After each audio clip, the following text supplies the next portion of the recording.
नमस्कार मित्रांनो, श्रीमंतीच्या कोडमध्ये तुमचं स्वागत आहे. सुरू करूया आज दिनांक 29/5/2026 चे प्री मार्केट ॲनालिसिस. आजच्या दिवसासाठी बड्या प्लेयर्सनी पडद्यामागे काय पोझिशन बनवल्या आहेत आणि पुढच्या ट्रेडिंग सेशनसाठी FIIचा गेम प्लॅन काय आहे हे आज आपण आपल्या व्हिडिओमधून सोप्या भाषेत समजून घेणार आहोत. सर्वात आधी बाजारचे राजे म्हणजे FII यांचा डेटा बघूया. FIIने पुढील आठवड्याच्या एक्सपायरीसाठी आत्तापासूनच मंदीची तयारी केली आहे. ते इंडेक्स फ्युचरमध्ये मीडियम बिअरिश आहे आणि इंडेक्स ऑप्शनमध्ये सुद्धा मीडियम बिअरिश आहे. सुट्टीपूर्वी त्यांनी इंडेक्स फ्युचरमधून जवळजवळ 10,000 पेक्षा जास्त कॉन्ट्रॅक्ट्स कमी केले आहेत. म्हणजेच मोठ्या परदेशी संस्थांना पुढच्या आठवड्यात मार्केटमध्ये मोठी तेजी दिसत नाहीये, ते सावध आहेत. आता पाहूया आपल्या देशांतर्गत संस्था म्हणजे DISचा डेटा. डेरिव्हेटिव्ह मार्केटमध्ये आपण पाहिलं तर DIS इंडेक्स फ्युचर आणि इंडेक्स ऑप्शनमध्ये पूर्णपणे शांत आहेत. म्हणजेच त्यांची पोझिशन अनिर्णित आहे. त्यांनी फ्युचर्समध्ये कोणतीही मोठी मंदी किंवा तेजी केलेली नाही. पण मित्रांनो, त्यांनी खरी कमाल कुठे केली आहे हे आपण पुढे कॅश मार्केटचा डेटा पाहताना सांगणार आहे. तिथे त्यांनी मार्केटला खूप मोठा सपोर्ट दिलाय. तिसरे मोठे प्लेयर्स आहेत प्रोज, म्हणजेच देशातील मोठे ब्रोकर्स आणि हाय नेटवर्थ इन्व्हेस्टर्स. रोडेजचा डेटा पाहिला तर ते सुद्धा इंडेक्स फ्युचर्समध्ये मीडियम बिअरिश म्हणजे मंदीच्या बाजूने झुकलेले आहेत. तर इंडेक्स ऑप्शनमध्ये ते इनडिसिसिव्ह म्हणजेच न्यूट्रल आहेत.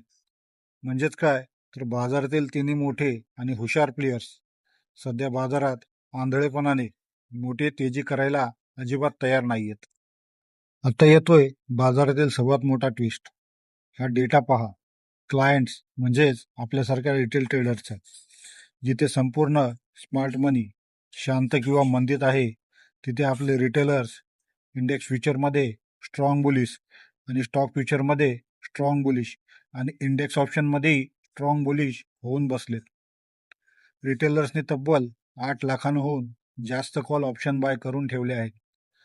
मित्रांनो, हा खूप मोठा ट्रॅप असू शकतो.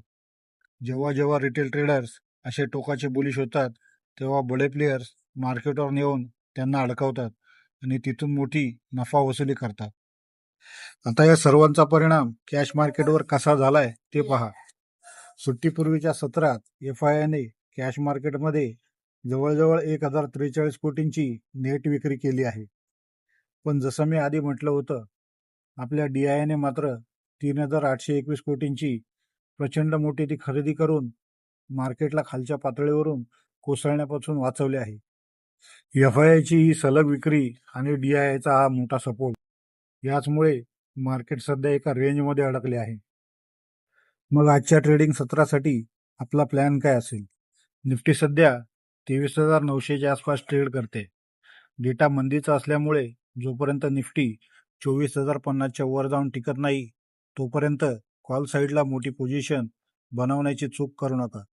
जर मार्केट गॅपअप झाले किंवा 24,000च्या जवळ गेले तर तिथे मंदीची कॅन्डल पाहून सेल ऑन राईजची संधी शोधा. खालच्या बाजूला 23,850 आणि 23,800 हे आपले महत्त्वाचे सपोर्ट राहतील. जर 23,800 तुटला तर रिटेलर्सचे स्टॉपलॉस हिट होऊन मोठी घसरण होऊ शकते. थोडक्यात सांगायचे तर नवीन आठवड्याच्या पोझिशन्स सुरू होत आहेत, त्यामुळे घाई गडबडीत कोणताही ट्रेड घेऊ नका. हा विश्लेषण आवडले असल्यास व्हिडिओला आत्ताच लाईक करा आणि रोज सकाळी 6:30 वाजता अशी अचूक माहिती मिळवण्यासाठी श्रीमंतीचा कोड चॅनलला आत्ताच सबस्क्राईब, शेअर आणि लाईक नक्की करा. भेटूया पुढच्या व्हिडिओमध्ये. धन्यवाद.